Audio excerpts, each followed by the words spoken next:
Hello friends, ओम श्री गणेशाय नमः। ओम नमः शिवाय। आप सभी का स्वागत है आपके अपने यूट्यूब चैनल पर।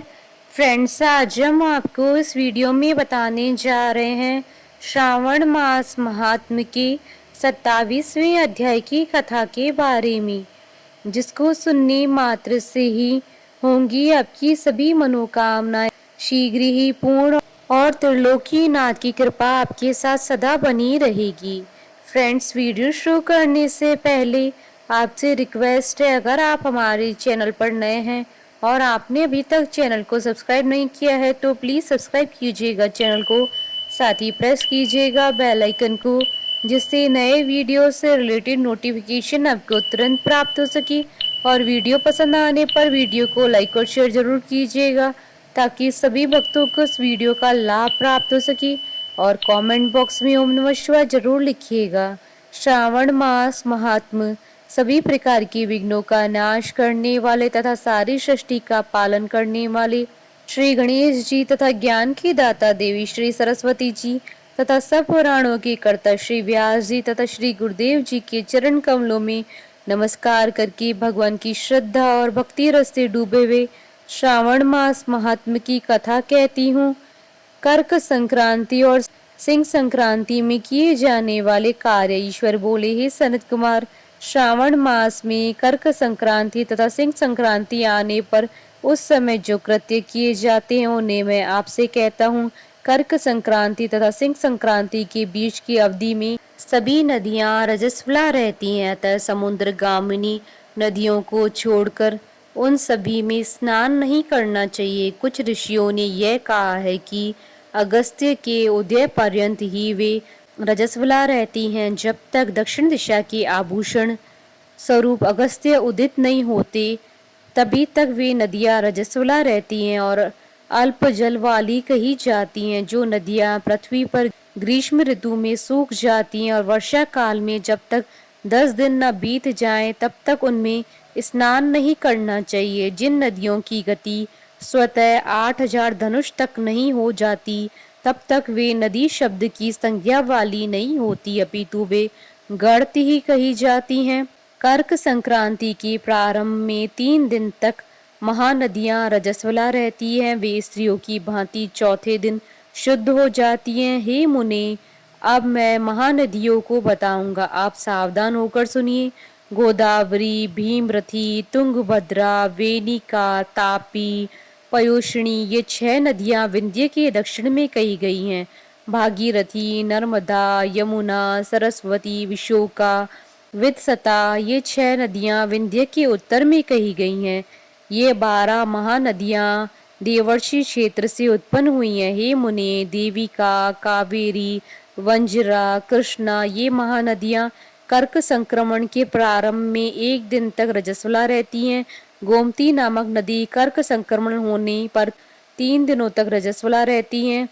चंद्रभागा, सती, सिंधु, सरयू, नर्मदा, गंगा, यमुना, पलक्षजाला, सरस्वती, ये जो नाद संज्ञा वाली नदियां हैं वे रजोदोष से युक्त नहीं होती हैं।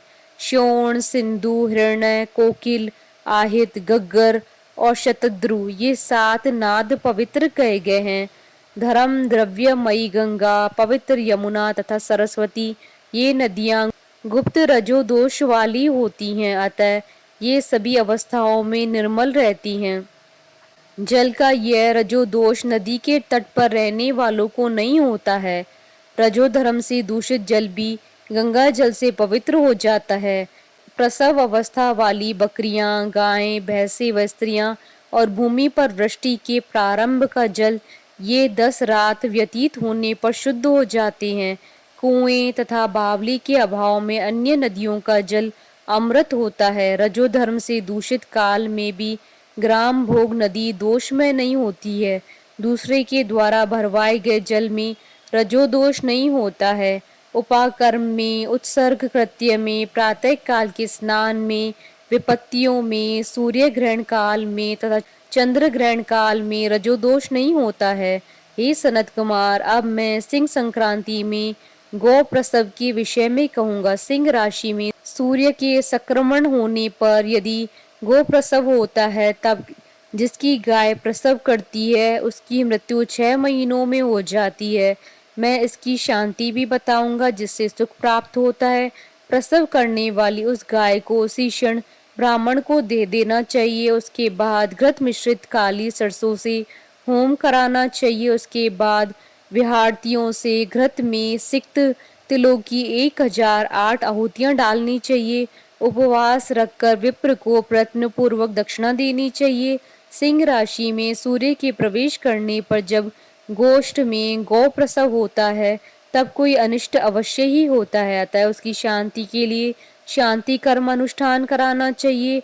अस्य वाम इस सूक्त से तथा तदिष्णु इस मंत्र से तिल तथा घृत से 108 आहुतियां देनी चाहिए और मृत्युंजय मंत्र से 10,000 आहुतियां डालनी चाहिए। उसके बाद श्री सूक्त से अथवा शांति सूक्त से स्नान कराना चाहिए। इस प्रकार किए गए विधान से कभी भी भय नहीं होता है। इसी प्रकार यदि श्रावण मास में घोड़ी दिन में प्रसव करे तो इसके लिए भी शांति कर्म कराना चाहिए। उसके बाद दोष नष्ट हो जाता है। हे सनत कुमार, अब मैं कर्क संक्रांति में, सिंह संक्रांति में तथा श्रावण मास में किए जाने वाले शुभ प्रदान का वर्णन करूंगा। सूर्य के कर्क राशि में स्थित होने पर घृत देनु का दान तथा सिंह राशि में स्थित होने पर स्वर्ण सहित छत्र का दान श्रेष्ठ कहा जाता है तथा श्रावण मास में दान अति श्रेष्ठ फल देने वाला कहा गया है। भगवान श्रीधर की प्रसन्नता के लिए श्रावण मास में घृत, घृत कुंभ, घृत धेनु तथा फल विद्वान ब्राह्मण को प्रदान करने चाहिए। मेरी प्रसन्नता के लिए श्रावण मास में किए गए दान अन्य मासों के दानों की अपेक्षा अधिक अक्षय फल देने वाले होते हैं। 12 महीनों में इसके समान अन्य मास मुझको प्रिय नहीं है। जब श्रावण मास आने को होता है तब मैं उसकी प्रतीक्षा करता हूँ। जो मनुष्य इस मास में व्रत करता है वह मुझे परम प्रिय होता है, क्योंकि चंद्रमा ब्राह्मणों के राजा हैं, सूर्य सभी के प्रत्यक्ष देवता हैं। ये दोनों मेरे नेत्र हैं। कर्क तथा सिंह की दोनों संक्रांतियां जिस मास में पड़े उससे बढ़कर किसका महात्म होगा। जो मनुष्य इस श्रावण मास में पूरे महीने प्रातः काल स्नान करता है वह 12 महीनों के प्रातः स्नान का फल प्राप्त करता है। यदि मनुष्य श्रावण मास में प्रातः स्नान नहीं करता है तो 12 महीनों में किए गए उसके स्नान का फल निष्फल हो जाता है। हे महादेव, हे दया सिंधु, मैं श्रावण मास में उषा काल में प्रातः स्नान करूंगा। हे प्रभु, मुझे विघ्न रहित कीजिए। प्रातः स्नान करके शिव जी की पूजा करके श्रावण मास की सतकथा का प्रतिदिन भक्ति पूर्वक श्रवण करना चाहिए। बुद्धिमान व्यक्ति इस प्रकार से ही मास व्यतीत करता है। अन्य मासों की प्रवृत्ति पूर्णमासी प्रतिपदा से होती है, किंतु इस मास की प्रवृत्ति अमावस्या की प्रतिपदा से होती है। श्रावण मास की कथा के महात्मा का वर्णन भला कौन कर सकता है। इस मास में व्रत, स्नान, कथा श्रवण आदि से जो 7 प्रकार की वंध्या स्त्री होती है वह भी सुंदर पुत्र प्राप्त करती है। विद्या चाहने वाला विद्या प्राप्त करता है, बल्कि कामना करने वाले को बल मिलता है। रोगी आरोग्य प्राप्त करता है, बंधन में पड़ा हुआ व्यक्ति बंधन से छूट जाता है। धन का अभिलाषी धन को पा लेता है। धर्म के प्रति मनुष्य का अनुराग हो जाता है तथा पत्नी की कामना करने वाला उत्तम पत्नी पाता है। हे मानव, अधिक कहने से क्या प्रयोजन है।